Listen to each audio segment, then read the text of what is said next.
신약성경 마가복음 16장 1절에서 8절까지 우리 한 목소리로 함께 봉독합니다.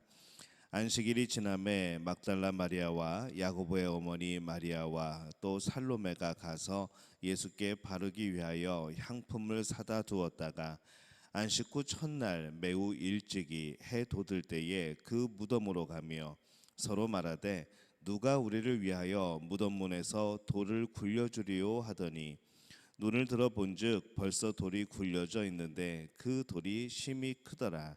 무덤에 들어가서 흰 옷을 입은 한 청년이 우편에 앉은 것을 보고 놀라매 청년이 이르되 놀라지 말라. 너희가 십자가에 못 박히신 나사렛 예수를 찾는구나. 그가 살아나셨고 여기 계시지 아니하니라. 보라, 그를 두었던 곳이니라. 가서 그의 제자들과 베드로에게 이르기를 예수께서 너희보다 먼저 갈릴리로 가시나니 전에 너희에게 말씀하신 대로 너희가 거기서 배우리라 하라 하는지라. 여자들이 몹시 놀라 떨며 나와 무덤에서 도망하고 무서워하여 아무에게 아무 말도 하지 못하더라. 아멘. 할렐루야. 하나님의 은혜가 오늘 이 새벽에 하루의 첫 시간을 주 앞에 드리는 우리 믿음의 가족들에게 함께 하시기를 예수님의 이름으로 축원합니다. 오늘 이 말씀은 여인들이 예수님의 무덤에 갔다가 이 부활의 소식을 듣는 그런 장면이 기록이 되어 있습니다. 예수님을 돕던 여인들이 예수님에 대한 그 사랑 그 때문에 참 마음이 아파했지요. 예수님이 십자가에 못 박혀 돌아가신 것, 그 모습을 지켜보고 또 예수님의 그런 무덤을 찾아오게 됩니다. 이미 예수님은 그 니고데모와 또 요셉에 의해서 그들의 장례법대로 이 모략과 세마포로 잘 장사가 지내졌습니다. 근데 그 여인들의 마음이 그것으로 만족하지 못했던 것 같습니다. 예수님이 장사 지내질 때에 바로 안식일 전날이었기 때문에 그 장례식 자체가 매우 급하게 진행이 되었던 것이죠. 그래서 이 여인들은 예수님의 마지막 길을 다시 정성껏 보내기 위하여서 이 안식일이 끝난 그날 저녁에 빨리 향품을 사두었다가 다음날 새벽이 되었을 때에 해가 돋기도 전에 다시 예수님의 그런 무덤을 찾아갑니다. 무덤에 가면서 그들은 걱정을 하죠. 3절에 보니까 누가 우리를 위하여 무덤 문에서 돌을 굴려주리요 라고 그들이 말을 합니다. 그들은 이때까지 예수님이 부활하실 것에 대해서는 생각지도 않고 있었던 것이 분명합니다.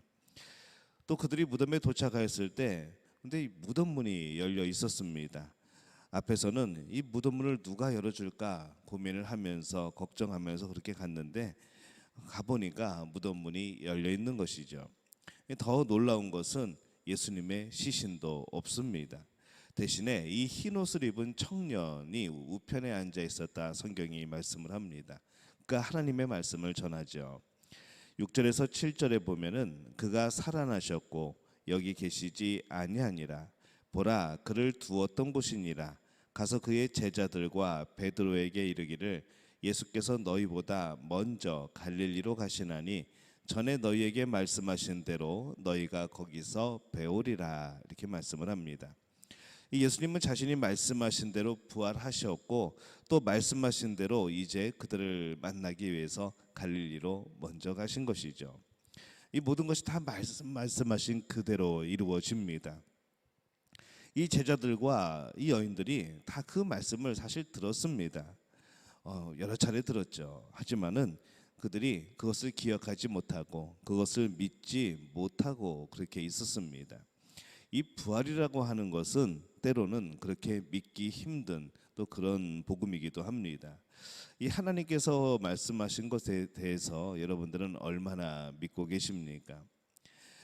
우리가 이 하나님의 말씀을 믿고 살아가고 신뢰하고 살아가고 그것이 나의 믿음과 그 신앙과 결부지어져서 그것이 자라고 열매를 맺어야 되는데 우리는 정작 어떤 상황이 되면은 믿지 않고 우리의 내면에 있는 그런 철학이나 그런 우리 내면에 있는 여러 가지 생각들이 나타날 때가 있습니다. 그래서 오늘 우리가 믿는 것에 대해서 더욱 굳건한 그런 기초를 다져야 합니다. 깊이 믿어야 하죠. 하나님의 말씀을 들을 때도 깊이 듣고 마음에 새겨 듣고 또 그것을 기억하고 그렇게 살아가면서 우리는 그 말씀이 우리를 인도하시도록, 우리가 말씀을 읽는 것보다 이 말씀이 우리를 읽어가시도록 그렇게 살아가는 모습이 중요하고 또 필요합니다. 이 하나님의 말씀을 온전히 믿는 믿음의 가족들이 되어지시기를 예수님의 이름으로 축원합니다. 이 주일 아침 일찍에 예수님의 무덤에 와서 이 예수님의 부활하셨음을 들은 이들은 바로 여인들이었습니다. 그들은 막달라 마리아, 또 작은 야고보의 어머니 그 마리아, 또 살로메, 이 세베대 아들 야고보와 요한의 어머니죠. 이렇게 쉽게 말하면은 이 세 명의 마리아가 지금 무덤에 온 겁니다. 그들 예수님을 무척 사랑하고 존경했던 여인들이었습니다. 이 그들은 갈릴리에서부터 항상 예수님을 섬겨왔고 지금 남자들도 벌벌 떨면서 무서워서 숨고 있고 자칫하면은 자신에게까지 그 예수님이 사형당하신 예수님을 십자가를 지신 그 여파가 올까봐 그렇게 숨어 있고 떨고 있는데 이 여인들은 향품을 가지고 더 정성껏 장사 지내고자 무덤을 찾아온 겁니다. 그러면 그들은 이 부활에 대해서 어느 정도 믿음을 가지고 있었을까라고 살펴보면은 그들이 이렇게 굳건한 믿음을 가졌던 것은 아니었던 것으로 보입니다. 왜냐하면 그들은 무덤에 올 때도 이 3일 만에 오면서 예수님의 그 말씀 3일 만에 부활하실 것이라는 이 예수님의 말씀을 전혀 기억하지 못했던 것이죠. 그리고 이 청년의 모양을 한 그 천사가 예수님께서 이미 부활하셨다고 알리게 되자 그들은 매우 무서워합니다. 8절에 보면은 여자들이 몹시 놀라 떨며 나와 무덤에서 도망하고 무서워하여 아무에게 아무 말도 하지 못하더라, 이렇게 기록을 합니다. 예수님이 부활하셨다는 소식을 들었을 때에 기뻐한 것이 아니라 그들은 무서워합니다. 전혀 예상치 못했던 일이 일어났기 때문에 어쩔 줄 몰라 하는 것이죠. 곧 그들은 부활을 전혀 예상하지 못하고 충격을 받은 겁니다. 이해 자체가 불가능했던 것이죠. 유대 문화에서는 이 여성들은 증인의 자격이 없습니다. 그렇기 때문에 이 성경 말씀을 기록을 할 때에 이 여성보다는 남성을 증인으로 내세우는 그것이 훨씬 많고 또 그것이 그렇게 기록이 되어 있죠. 근데 이 처음 부활을 목격함에 있어서 이 막달라 마리아의 역할이 굉장히 컸던 것으로 보입니다. 그래서 이 모든 복음서에 이 막달라 마리아의 이름이 강조가 되어 있고 이 무덤을 찾아간 여인들의 이름에 바로 그 이름이 기록되어 있는 것이죠. 근데 그 증인이었던 이 막달라 마리아조차도 이 예수님의 부활의 충격에서 한동안 벗어나지 못하고 무서워 떨었던 것으로 보입니다. 이 부활은 충격이죠. 굉장히 놀라운 소식이고 기쁨의 소식이기도 하지만은 이 부활이라고 하는 것은 충격입니다. 우리는 어렸을 때부터 이 부활이라는 말을 들었고 그 단어를 들었고 예수님이 살아나셨다라는 말을 듣고 또 우리는 그렇게 믿고 살아와서 이것이 어떤 큰 충격으로 다가오지 않지만은 십자가의 그 은혜가 나의 죄사함, 예수님을 만나는 그 과정이 우리에게 놀라운 삶의 변화의 경험이듯이 이 부활 또한 우리에게 있어서 예수님의 놀라운 복음의 한 모습인 것을 또 보게 되는 것이죠.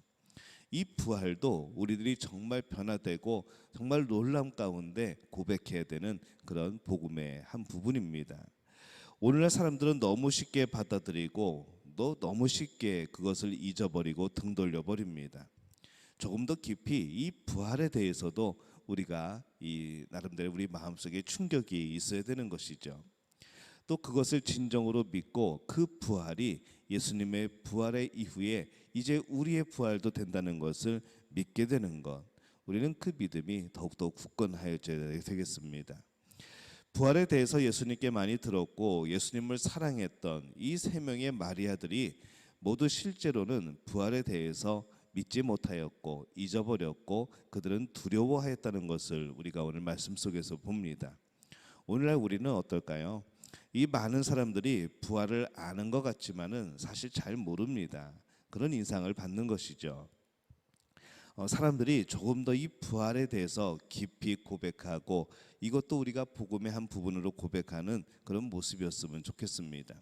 예수님의 십자가, 죄에 대한 죽음, 그리고 그 예수님의 십자가를 믿음으로 인한 영원한 생명이 주어지는 놀라운 복, 우리는 이것을 복음이라고 하는 것이죠. 어느 한쪽만 복음이 아니라 십자가와 부활이 우리의 복음입니다. 죽음이 있어야 살아남이 있습니다. 우리의 죄에 대한 죽음이 있어야 영원한 삶이 주어지는 것이죠.